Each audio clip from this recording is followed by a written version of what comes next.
Okay, this is the Philippine earth tiger from South Mindanao, guys.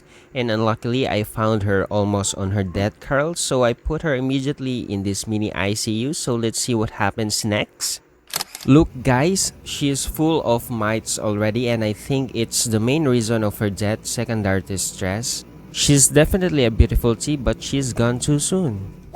Another problem has arisen, guys, because this handsome Grammostola rosea has molted and matured already. Yep, because here in the Philippines, rosea's number is dwindling and I'm having a hard time looking for a lone partner. Look, guys, come and take a closer look to this fresh, mature male Grammostola rosea. The color is very noticeable. If we compare it to Grammostola porteri, this is more rosy, very handsome, and I wouldn't want to waste this one. So guys, if you have a mature female Grammostola rosea, please comment down below and we shall have a great deal. What do you think, guys? Definitely right.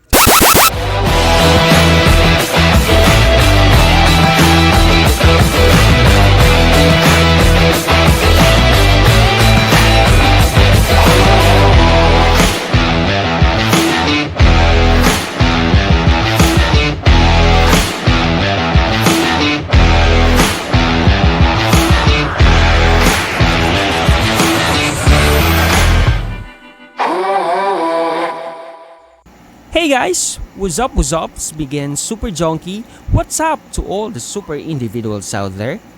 So today guys, I've decided to turn these excess feeders, these superworms, into darkling beetles, so I'd be able to breed my own feeders, my own superworms.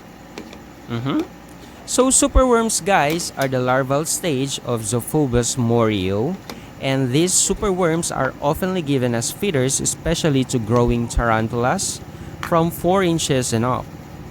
And this is the Zophobas morio beetle. Look at that. This is a darkling beetle. And we will be turning these superworms into this beetle. So we shall be taking some month, more or less a month, to turn these superworms into this beetle, guys. It's good that we now have DIY shop in our town, so I won't be traveling miles and miles just to buy things that I needed.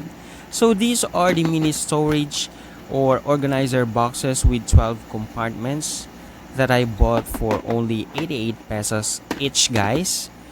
I only bought 3 because I'm just starting to breed, but if this beginner's luck would be realized, then I'd be getting more superworms and buy another storage boxes, of course. And actually I could just use mini containers like this one or deli cups, but it is a hassle in carrying them into places. Unlike these storage boxes, guys, I could just carry them with ease and monitor them without even opening the cover because it's clear.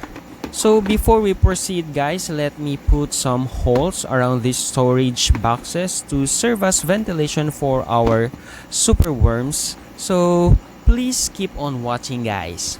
I'll be back soon. Goodbye for now, guys. Now we are all done putting ventilations on our small storage boxes, and it's quite simple, guys. Look at these holes on the 4 sides of the container. If you're a kid, then you need supervision from your parents or anyone older than you, guys. Just like that, guys, we are now ready to put superworms inside our mini storage boxes. But before that, of course, we need to open our box. And as you can see, there are 12 compartments, so we shall be placing 12 superworms, of course. And before I forget, guys, I have chosen the biggest worms for this project to avoid casualties in the process. And you may be asking, why is there a need to separate the worms from each other? And the answer is that we need to hasten the process of transformation by isolating the worms from each other, because it's only then that their body will begin to pupate. Yep, knowing that the larval stage or superworms could stagnant on being a worm for about or more or less 6 months, and that's quite long, guys. That's quite long. So let's proceed to this one, guys. It's difficult to open. I'm having a hard time here. Ooh, there you are. So there are also 12 compartments, of course. So let's start placing 12 worms. Another information, guys, is that the metamorphic process of larva to pupae or cocoon. If we say larva, that's the worm stage, and if we say pupae or pupa, that's the cocoon stage, guys. And that would take about 10 to 14 days before a worm turns into a cocoon. So we have to check the superworms, these compartments, these boxes, after 2 weeks to see if they've turned into cocoons already. And this is our last box. So like the butterflies, guys, so the caterpillar turns into a cocoon, and then a cocoon turns into a butterfly. That would also do if we are talking about the Zophobas morio or these beetles. So there. Now there are 36, and there's only one left, guys. There's only one left. So remember that if we are isolating our worms, we need not to feed them. No food, no water for them, and we need to place these superworms, these boxes, on a dark place, preferably under your cabinet or anywhere free of ants and disturbances. I am hoping that I would be able to turn these worms into this beetle. Okay, just like this one, guys, just as what you've seen a while back. But before that, we need to check it out after 2 weeks if our worms became pupa already.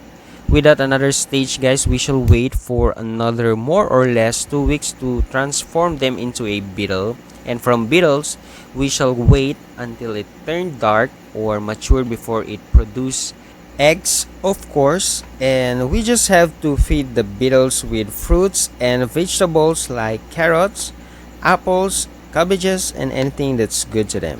This time we are now delivering these 36 superworms in their dark destination. Remember, guys, there should be no food, no water, no vibrations, no ants, no disturbances, or any distractions. Just them in the dark, okay? So guys, thank you very much for watching this video. I hope you learned something. I hope you like it.